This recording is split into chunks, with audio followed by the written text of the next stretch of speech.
bien, me gusta empezar, como estamos en Romano 1.16, pues empezar con el Romano 1.16, que dice que porque no me avergüenzo del Evangelio, porque es poder de Dios para salvación a todo aquel que cree, al judío primeramente y también al griego, ¿vale? Me gusta eso de y también, que no es y después, no, y también, ¿vale? Y ese y también tiene mucho peso. Bueno, pues haciendo una breve pasada rápido de lo que ya hemos comentado acerca de este versículo 16 de Romano 1, hemos hablado de que no se avergüenza. Comentábamos así, digamos, dicho rápido, pues que el apóstol Pablo lo metió en Berea al apóstol Pedro cuando precisamente se avergonzaba, ¿no? Y no quería comer no quería comer con los gentiles cuando estaban los judaizantes y todas estas cosas, ¿no? Y Pablo dice que no se avergüenza del evangelio, sea donde sea y esté como esté, ¿no? Y claro, y lo dice porque es poder. Hablamos de la palabra poder, todo esto es resumen, por eso voy tan rápido.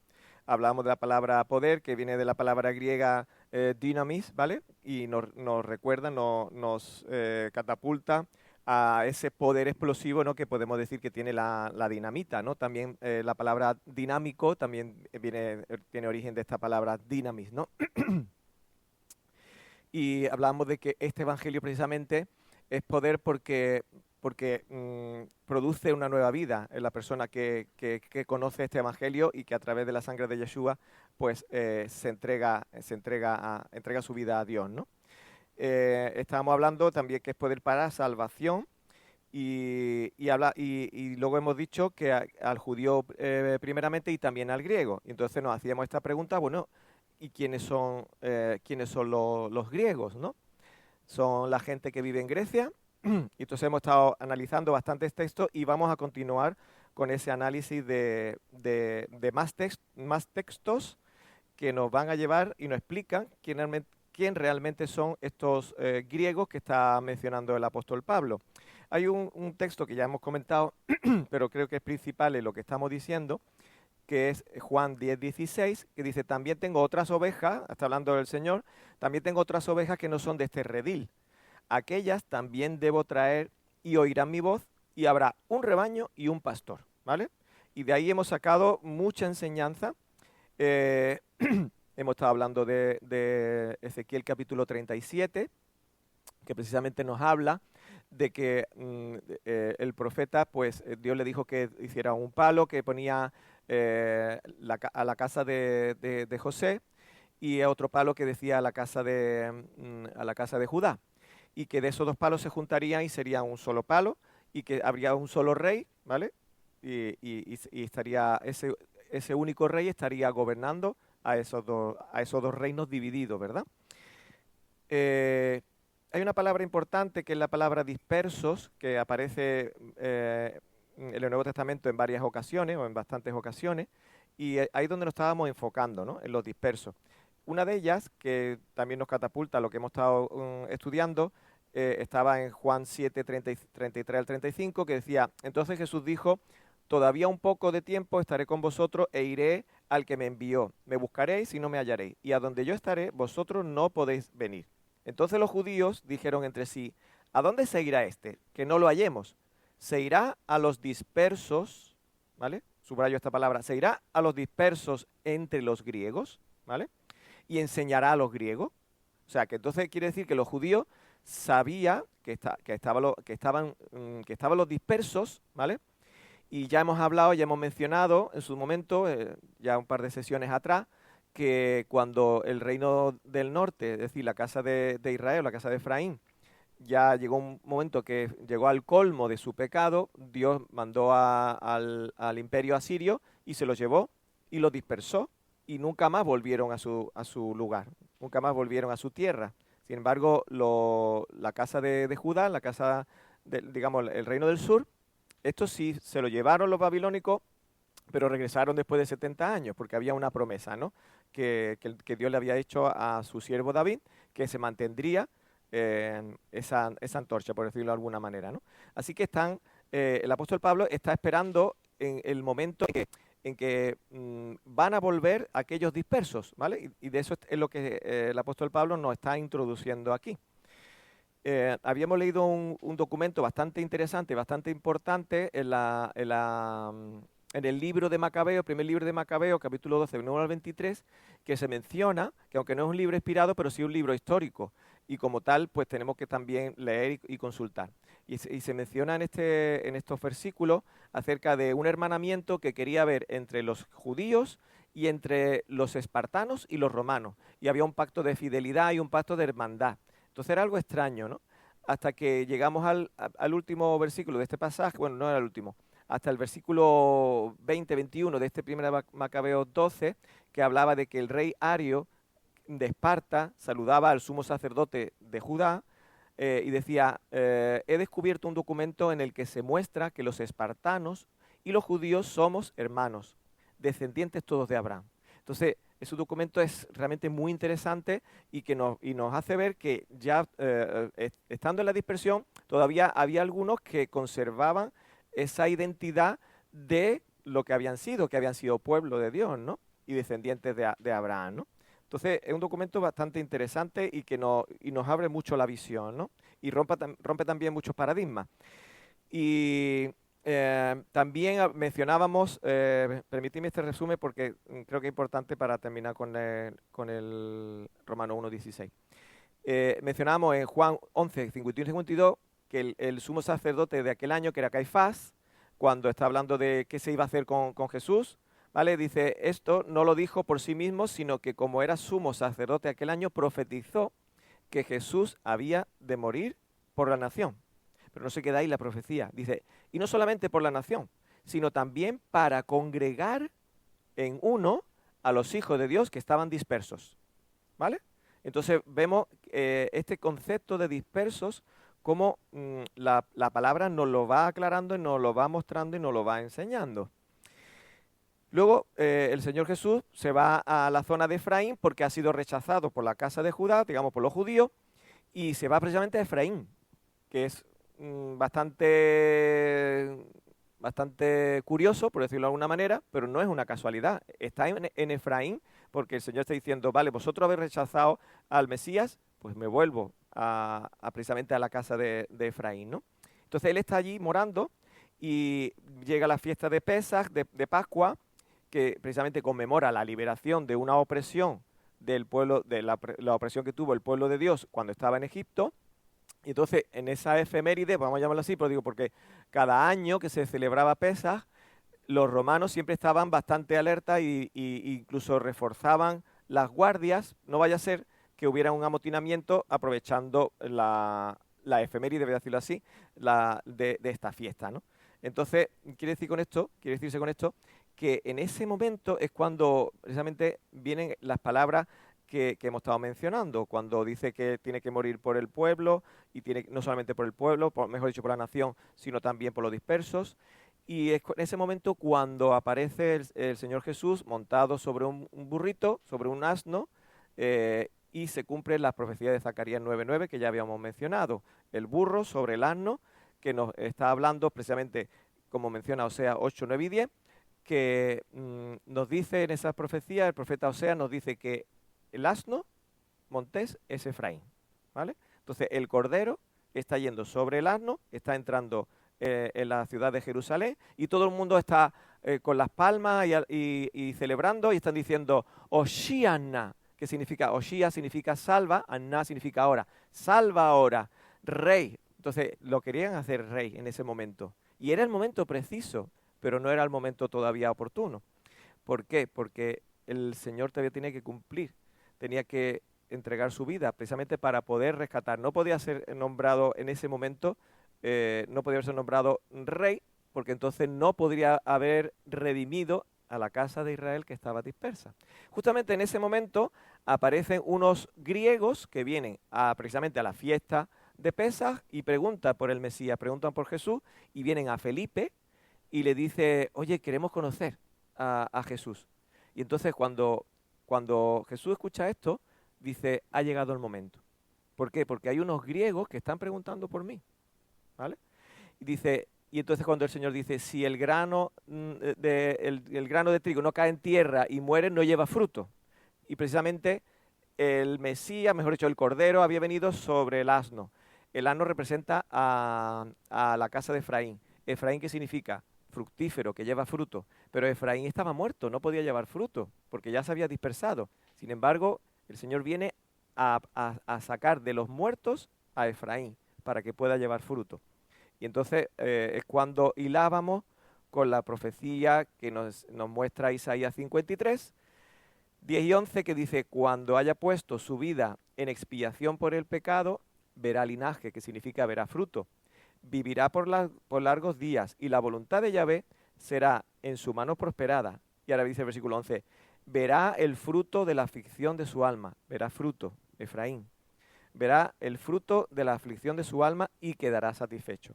Por su conocimiento justificará mi siervo justo a muchos y llevará las iniquidades de ellos. Entonces, era necesario que el Mesías fuese a morir, derramando su sangre para poder rescatar, liberar tanto a Judá como a Efraín, porque los dos estaban igual de perdidos, que eso lo vamos a ver en este día de hoy. Y ahora ya entramos ya con la sesión de hoy. Seguimos escudriñando, seguimos investigando. Hemos dicho que el Evangelio es poder de Dios para salvación. Hemos dicho que la palabra poder en griego es dinamis, ¿vale? Dinamis, para salvación. Y decíamos al judío primeramente y también al griego. Si nos enfocamos en Hechos 1.8, que creo que sabemos de memoria, ¿cómo dice Hechos 1.8? Pero recibiréis poder, dinamis. Pero recibiréis poder cuando haya venido sobre vosotros el Espíritu Santo, y me seréis testigos en Jerusalén, en toda Judea, en Samaria y hasta lo último de la tierra. Entonces, ya vemos que hay dos palabras que conectan. Recibiréis poder, porque el Evangelio es poder, ¿vale? El Evangelio es poder, recibiréis poder cuando haya venido sobre vosotros el Espíritu Santo. Dinamis, ¿vale? Y ahora ese poder, ¿para qué va a servir? Pues está diciendo el Señor, antes de marcharse, antes de ascender al cielo, que van a recibir ese poder, ese dinamis, para ser testigos desde Jerusalén hasta lo último de la tierra. A los judíos primeramente y también al griego, ¿vale? ¿Y por qué el Señor está contestando, está dando esta respuesta? Porque hay antes una pregunta, y esa la vamos a ver. Voy a pedir a mi colaborador en Hechos capítulo 1, versículos 6 al 8, ¿vale? Lo lee despacito, ahí no te voy a interrumpir, ahí lo lee seguido. Hechos 1, del 6 al 8, y Leo pues nos va a leer ese texto. Entonces los que se habían reunido le preguntaron diciendo: Señor, ¿restaurarás el reino de Israel en este tiempo? Y les dijo: ¿No os toca a vosotros saber los tiempos o las sazones que el Padre puso en su sola potestad? Pero recibiréis poder cuando haya venido sobre vosotros el Espíritu Santo, y me seréis testigos en Jerusalén, en toda Judea, en Samaria y hasta lo último de la tierra. Gracias, Leo. Entonces, ¿de qué está hablando aquí? Pues está hablando de restaurar el reino, ¿vale? O sea que cuando el Señor ha dicho, pero recibiréis poder cuando venga sobre vosotros el Espíritu Santo y me seréis testigos, está hablando del reino, ¿vale? La pregunta, la vamos a subrayar otra vez. Le preguntaban diciendo: Señor, ¿restaurarás en este tiempo el reino de Israel? ¿Vale? La pregunta es una pregunta muy clara, ¿vale? Luego quiere decir que aquellos discípulos que están junto al Señor quieren saber cuándo se va a restaurar el reino de Israel. Luego es algo que el pueblo llevaba esperando mucho tiempo, por eso hacía 40 días habían estado aclamándole con palma y diciendo: Oshianna, sálvanos ahora, rey, ¿vale? Entonces, es algo que está en la mente de los contemporáneos del Señor Jesús, allí en Jerusalén y en Judea, ¿no? Que tenía que restaurarse el reino. Recordemos que ellos están bajo la presión de Roma y ellos no están contentos, porque Roma había venido a estar por encima de ellos. Ellos también a su vez anteriormente tuvieron también el estar subyugado al imperio griego anteriormente, siglo II y siglo IV más para atrás. Entonces ellos están cansados de tener que estar soportando un imperio o alguien más fuerte que no les deja vivir a su merced y como ellos entienden la vida, ¿no? Luego, ellos están esperando esa restauración del reino y además lo están esperando del reino de Israel, porque la pregunta podría haber sido otra, podría haber sido, oye, ¿restaurarás el reino de Judea? ¿Lo vas a hacer? No, el reino de Israel, ¿no? Hemos visto que en Ezequiel 37, del 15 al 28, pues como hemos dicho, los dos palos que se unen y que vendría a ser gobernado por ese David que menciona en este pasaje de Ezequiel 37, de dos varas, una sola vara, un solo pueblo, ¿no? Ya no dos reinos divididos, sino uno solo, ¿no? Y por otro lado, también estuvimos comentando un poquito más atrás, en 2 de Samuel, capítulo 7, que el Señor le promete a David precisamente que quiera hacerle casa al Dios de los cielos, al Dios altísimo, quiere hacerle una casa y Dios le dice, bueno, sí, pero ¿dónde vas tú haciendo una casa a mí, no? Si, ¿puedes yo vivir en 4 paredes? Y entonces por el Señor viendo el corazón que tiene David y ese deseo, pues le hace un pacto con David y le promete que de su linaje vendrá ese que vendría a reinar sobre el reino y para siempre, ¿no? Entonces, esa promesa Dios se lo hace a David en 2 de Samuel 7:16, por si alguien lo quisiera mirar. Y restaurar era lo que están esperando estas personas, estos discípulos que le ha preguntado al Mesías que si restaurará el reino de Israel, están esperando a ver si se van a restaurar ya esas 12 tribus que se habían perdido. Y ellos querían otra vez tener ese reino fuerte como ocurriera en el tiempo de David y Salomón, aunque Salomón fue un tiempo de paz más que de... pero sí fue un reino fuerte, y a partir de ahí ya vino el declive, ¿no? Así que como hemos visto, el Evangelio a la luz de la Escritura, ¿qué es el Evangelio a la luz de la Escritura? Pues es un mensaje que nos da la palabra que dice que el Rey viene, es el Mesías Yeshua o Jesucristo, y Él va a reinar. Ese es el Evangelio, ¿vale? Y por eso el mensaje, cuando precisamente este Mesías aparece en escena, en su ministerio público, pues el reino de los cielos se ha acercado. Era lo que se decía, ¿verdad? Así que ellos están esperando que ese reino se restaure. Y la respuesta del Mesías, la respuesta de Yeshua es, pero recibiréis poder cuando haya venido sobre vosotros el Espíritu Santo y me seréis testigos. Es decir, que vosotros vais a colaborar en que este reino se constituya. Todavía no es el tiempo, porque precisamente en el versículo 7 dice, oye, que vosotros no sabéis cuándo va a ser, solamente el Padre es el que sabe cuándo es el momento. Pero vosotros ya tenéis un cometido, para que el reino se vaya instaurando, se vaya haciendo, y vaya a ser embajadores. O también lo que dice la palabra aquí, testigos. Testigo significa alguien que ha presenciado algo y que va a verificar de eso. Entonces, pues esos testigos van a precisamente verificar que el Mesías ha venido, que el Rey ha venido, pero ha ascendido. Y ahora ese mensaje hay que llevarlo hasta lo último de la tierra.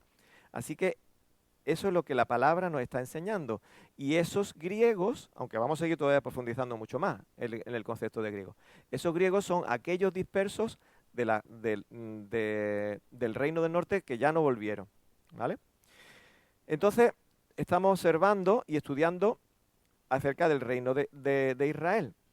La Biblia, y esto tenemos que afirmarlo con contundencia, no enseña acerca de una teología del reemplazo, porque algunos afirman que cuando se desintegró el reino del norte y cuando precisamente rechazaron al Mesías, pues como que aquello ya se acabó. Entonces ya todo lo que es concepto de Israel se acabó y aparece otro concepto que le llaman iglesia de gentiles, ¿vale? Eso es lo que se llama la teología del reemplazo. Eso no está en la Biblia. En la Biblia lo que vemos es la teología del injerto, que precisamente lo vamos a estudiar aquí en Romanos, muy claramente, muy claritamente, desde los capítulos 9 al 11 sobre todo.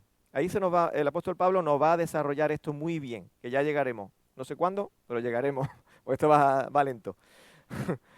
y vamos a ver claramente cómo la Biblia nos habla del injerto, ¿vale? Del injerto. Pero como eso lo vamos a tratar en su momento, ahora lo menciono y ya está, ¿no? Así que Hecho 1 nos está hablando de esto, de cuándo se va a instaurar el reino, ¿vale?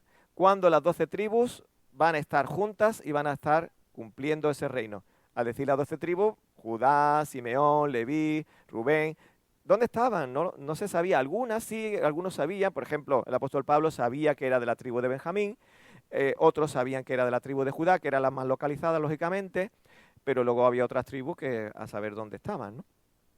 Entonces, esta es la mentalidad, repito, que está en los discípulos. Y para mostrar un botón, Pedro, ¿qué nos dice en la introducción de su primera carta? Primera de Pedro 1:1. A ver qué es lo que nos dice. Pedro, apóstol de Jesucristo, a los expatriados de la dispersión en el Ponto, Galacia, Capadocia, Asia y Bitinia. Muy bien. ¿Puedes traer la primera parte? Pedro. Pedro, apóstol de Jesucristo, a los expatriados de la dispersión. Apóstol, que significa enviado, igual que Pablo también era apóstol, era enviado de Jesucristo, del Mesías Yeshua.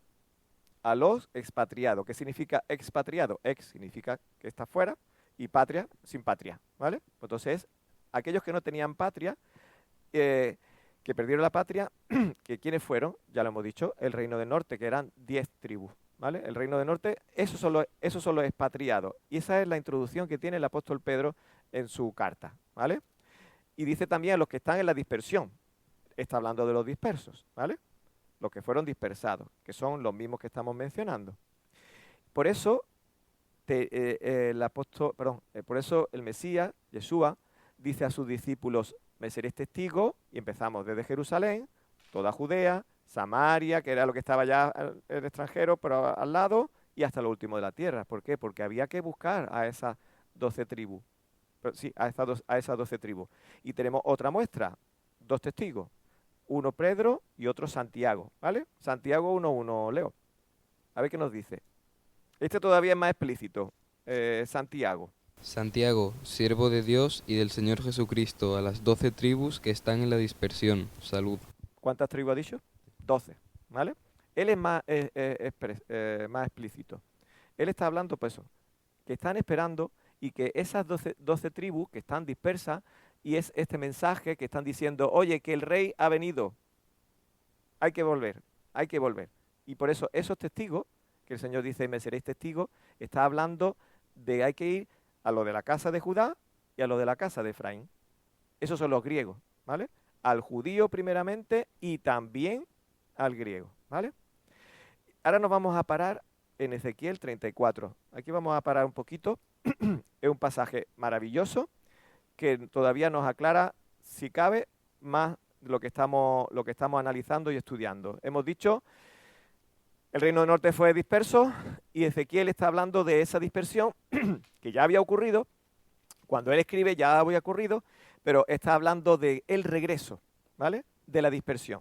Y eso es lo que el profeta Ezequiel nos va a hablar. Y van a ser llamados esos dispersos por alguien muy importante. ¿Quién va a ser ese alguien que los llama? Yahvé Adonai, ¿vale?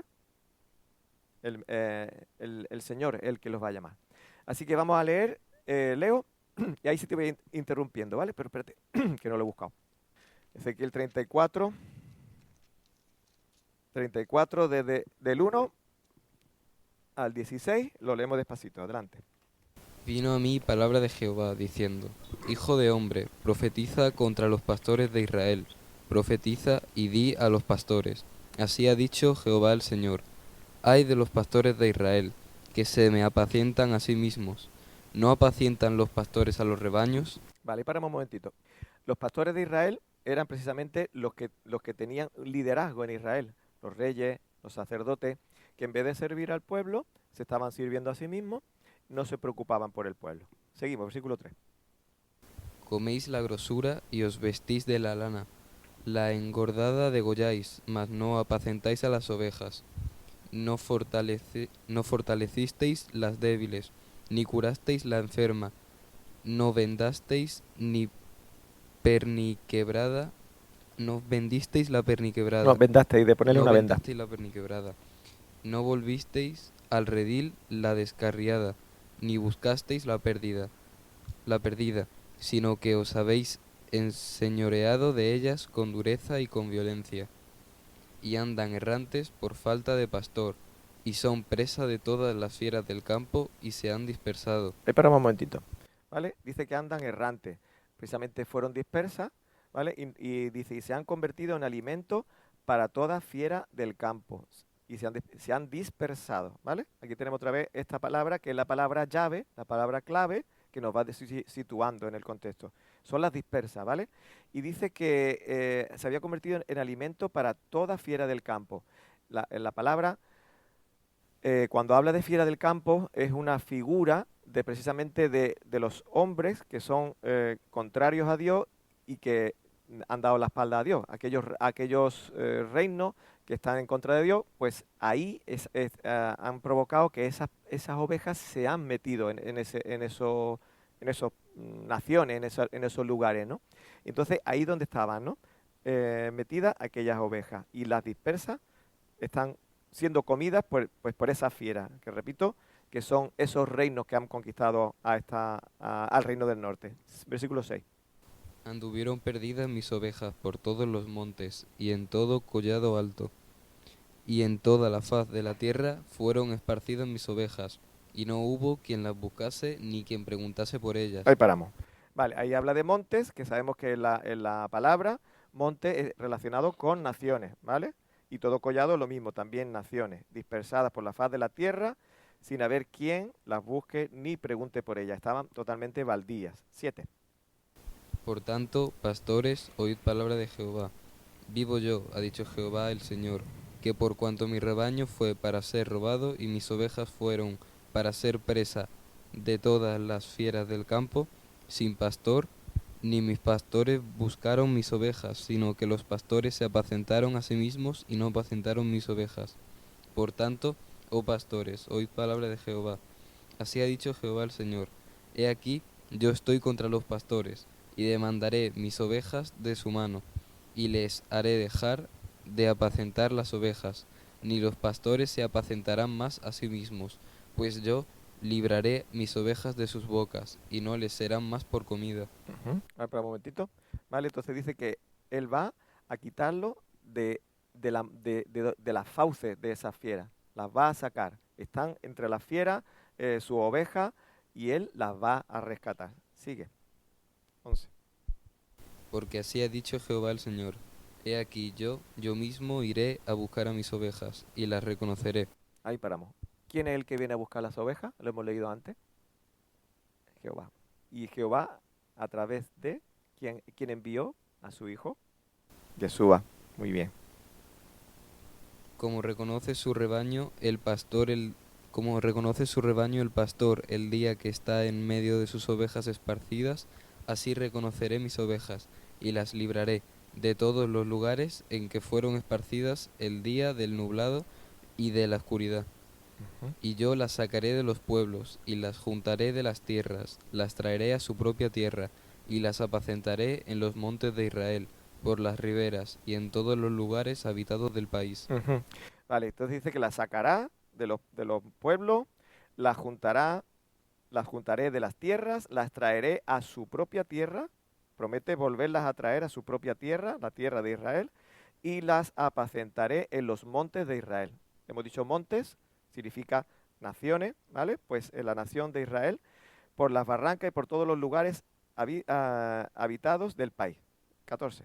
En buenos pastos las apacentaré, y en los altos montes de Israel estará su aprisco. Allí dormirán en buen redil, y en pastos suculentos serán apacentadas sobre los montes de Israel. ¿Qué salmo nos recuerda este versículo 14? Las apacentaré en buenos pastos y en los altos montes de Israel estarán dispersos. Allí reposarán en apacentadero bueno y apacentarán en ricos pastos por los montes de Israel. ¿Qué salmo? Salmo 23, exactamente. El 15, versículo 15. Yo apacentaré mis ovejas, y yo les daré aprisco, dice Jehová el Señor. Yo buscaré la perdida, y haré volver al redil la descarriada. Vendaré la perniquebrada, y fortaleceré la débil, mas a la engordada y la fuerte destruiré. Ahí paramos. Con justicia, ¿no? Las apacentaré con justicia. Eso. ¿Quién es el que viene a buscar la perdida, a hacer volver la descarriada, vendar la quebrada? ¿Quién ha venido? ¿Quién ha venido? El Señor Yeshua, exactamente, ¿no? Ahora damos un salto, sería para leer el capítulo entero, pero por el tiempo vamos a pegar un salto y leemos desde el 22 al 24, Leo. Yo salvaré a mis ovejas, y nunca más serán para rapiña, y juzgaré entre oveja y oveja, y levantaré sobre ellas a un pastor, y él las apacentará, a mi siervo David. Él las apacentará, y él les será por pastor. Yo Jehová les seré por Dios, y mi siervo David príncipe en medio de ellos, yo Jehová he hablado. Eso es. Entonces, pondré sobre ellas un solo pastor que la apacentará, mi siervo David, mi siervo amado. David significa amado, mi siervo amado. Él las apacentará y será su pastor. ¿Quién es ese siervo amado? El Hijo, es Yeshua. Ujú. Y yo, Yahvé, seré su Dios, y mi siervo David será su príncipe en medio de ellas. Y firma, yo, Yahvé, he hablado. ¿Vale? Y lee también del 29 al 31.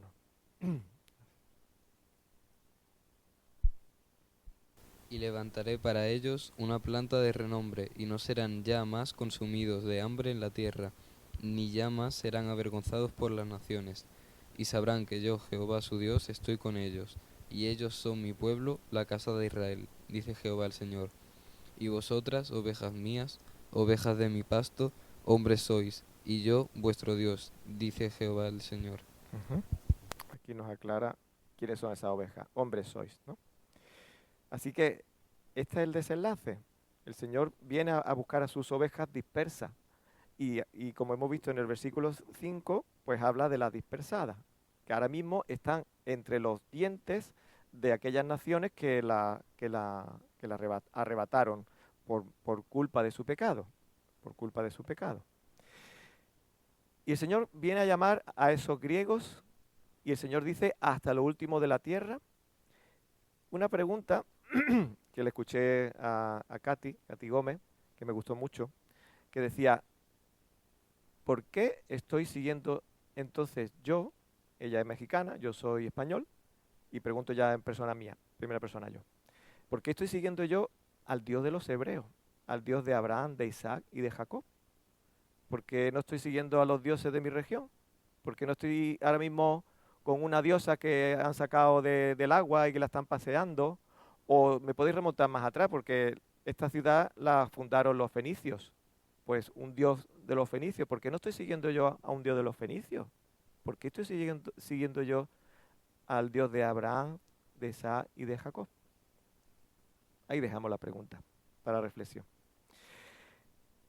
El Señor dice que hay que ir hasta lo último de la tierra, ¿no? Y es lo que precisamente estamos viendo aquí en Ezequiel capítulo 34, ¿no?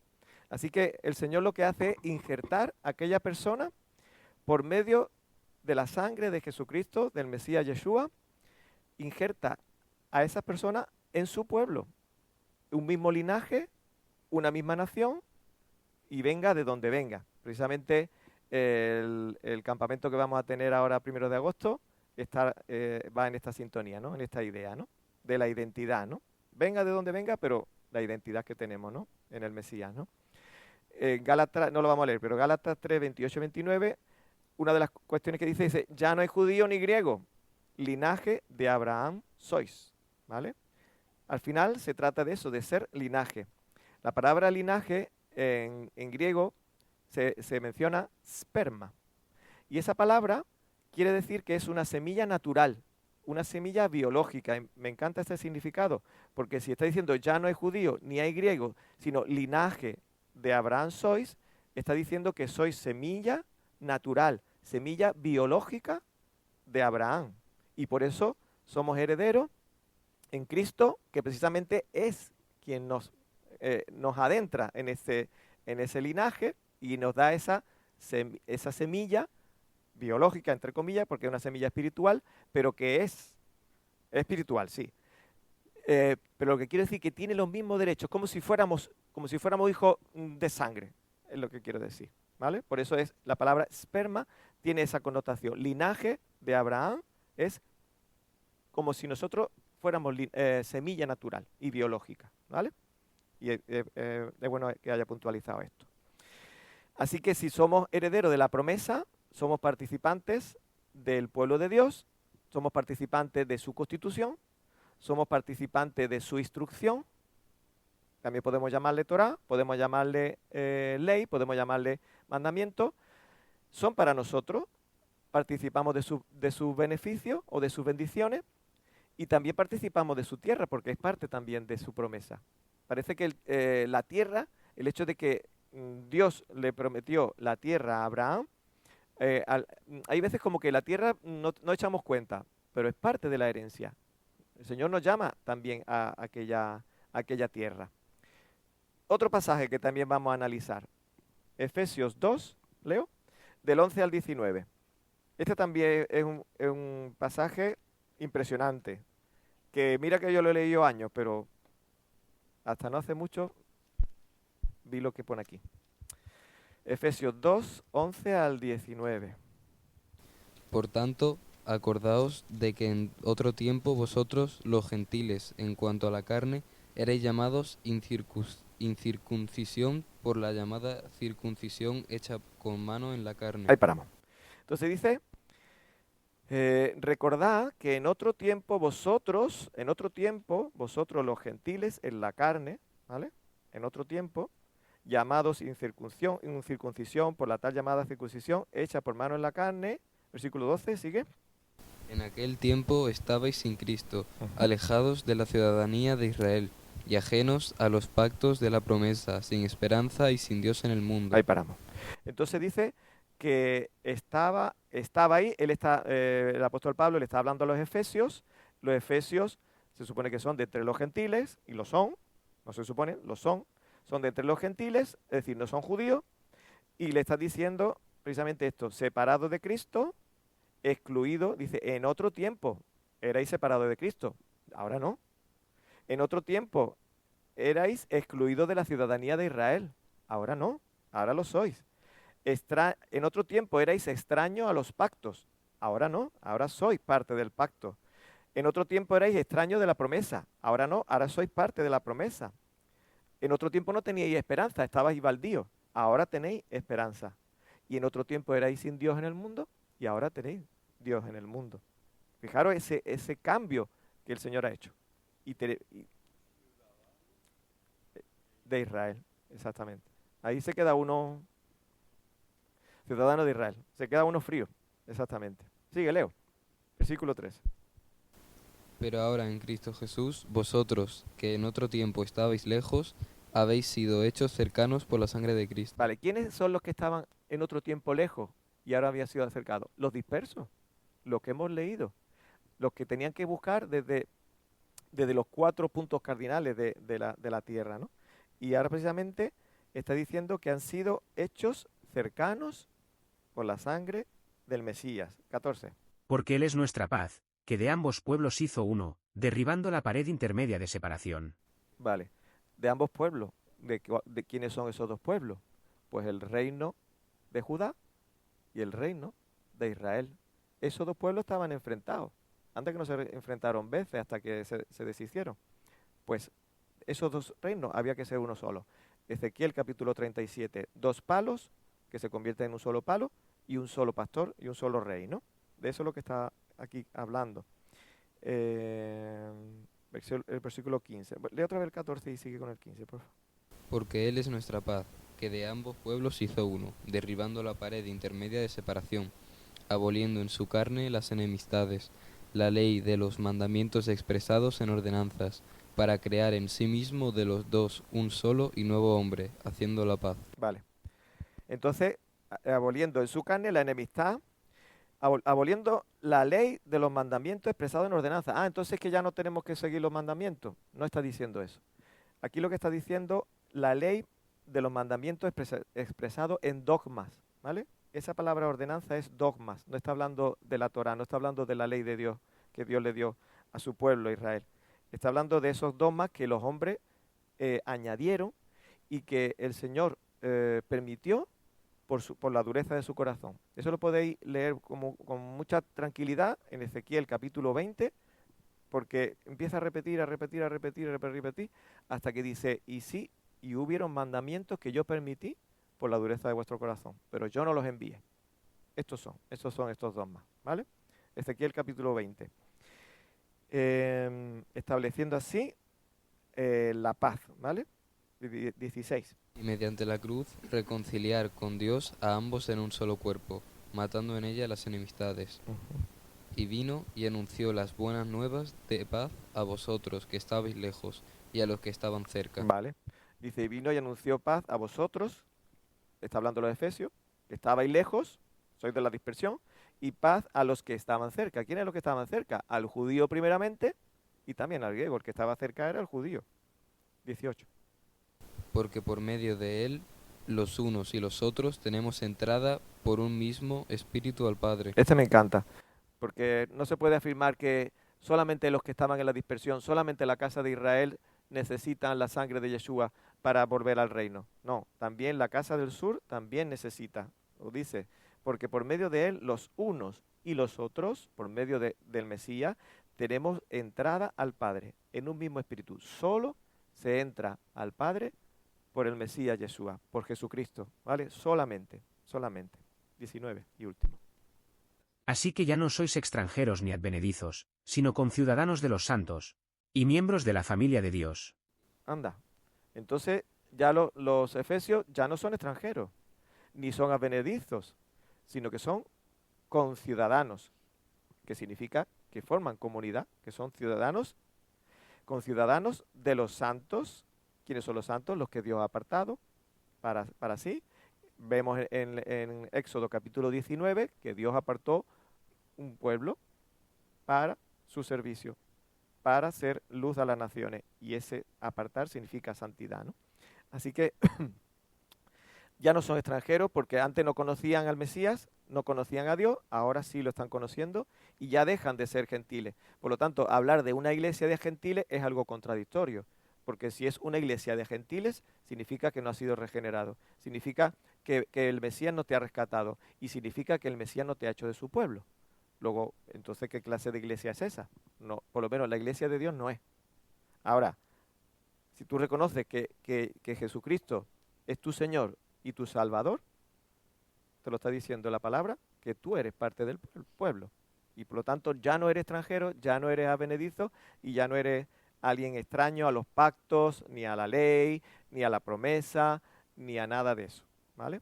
Entonces, esto nos lo aclara muy bien también aquí el apóstol Pablo en Efesios, ¿no? Así que ya estamos llegando al final. Vemos con total claridad, pues, eso, que los profetas, que ya hemos leído antes, los apóstoles, están expresando lo mismo, que hay un solo pueblo, que hay un solo rey, que hay una sola constitución y que hay una tierra, ¿vale?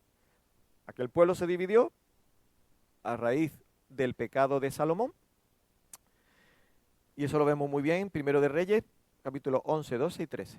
Ahí vemos el comienzo de todo lo que ocurrió después. Y precisamente por ese pecado, pues vino la expatriación, vino la dispersión, pero gracias al Señor por su misericordia, que Él no se conforma con que fueron dispersados, porque hay que ver cómo fueron, que realmente es así, hay que ver cómo fueron, porque hicieron cosas viles y horrorosas. Si tú te pones a leer Ezequiel capítulo 8, lo que hacían ahí a hurtadilla en el mismo templo, que estaban adorando al dios Tamuz y lloraban a Tamuz y hacían cosas aberrantes, ¿no? Pues eso lo estaban haciendo. O sea que realmente fue tremendo. Pero el Señor tuvo misericordia y amaba a su pueblo y cumplió sus promesas que Dios le había hecho a Abraham, Isaac y Jacob. Y también cumplió con el pacto que había hecho con David, su siervo. Y por ese compromiso, y porque Dios solo tiene una palabra, y porque Dios es justo, pues es por el hecho ese de que el Señor vino a rescatar a sus ovejas dispersas que están en los cuatro confines de la tierra y que el Señor tenía que volver a traer para que ese reino se instaure. todavía no ha llegado el reino, porque el Señor todavía sigue llamando a sus ovejas, que todavía siguen dispersadas. Muchas ya hemos vuelto al redil, tanto de la casa de Judá como de la casa de Efraín. Es cierto que la casa de Judá ha estado y sigue estando muy dura, pero también es cierto, lo sabemos por testimonio de hermanos que van allí con frecuencia, me refiero a los que van a lo que hoy día es la nación de Israel, que mayormente está habitada por la casa de Judá. Hay muchos que se están rindiendo al Mesías Yeshua. Y eso nos está confirmando de que los tiempos se van acercando. Y por contra, tanto la casa de Judá, que está reconociendo al Mesías Yeshua, la casa de Efraín está reconociendo, ya reconoce de por siglos que Yeshua es el Mesías, o Jesucristo, Jesús es el Cristo, pero le falta aceptar que el Señor ha dado su Torah, su instrucción, para obedecerla. Y el Señor está haciendo que estos dos pueblos, al que le falta el Mesías y al que le falta la Torah, se acerquen a cada uno a lo que le falta para precisamente poder unirse. Y cuando eso ocurra, entonces el Mesías va a venir. Así que eso está ocurriendo y los tiempos se están cumpliendo y ya no queda mucho. Así que todavía tenemos que ser testigos hasta lo último de la tierra, porque ya Jerusalén, todo Judea, Samaria, ya esos están bastante ya conquistados para el reino, pero todavía queda un reino por conquistar, ¿no? Así que yo creo que ya con todo lo que hemos visto en estas, creo que han sido 3 sesiones de Romanos 1:16, creo que nos queda bastante claro de quiénes son esos griegos y qué función tienen y qué compromisos deben adquirir cuando conocen al Mesías. Así que, porque no me avergüenzo del Evangelio, porque es poder de Dios para salvación a todo aquel que cree, al judío primeramente y también al griego. Que el Señor sea la gloria.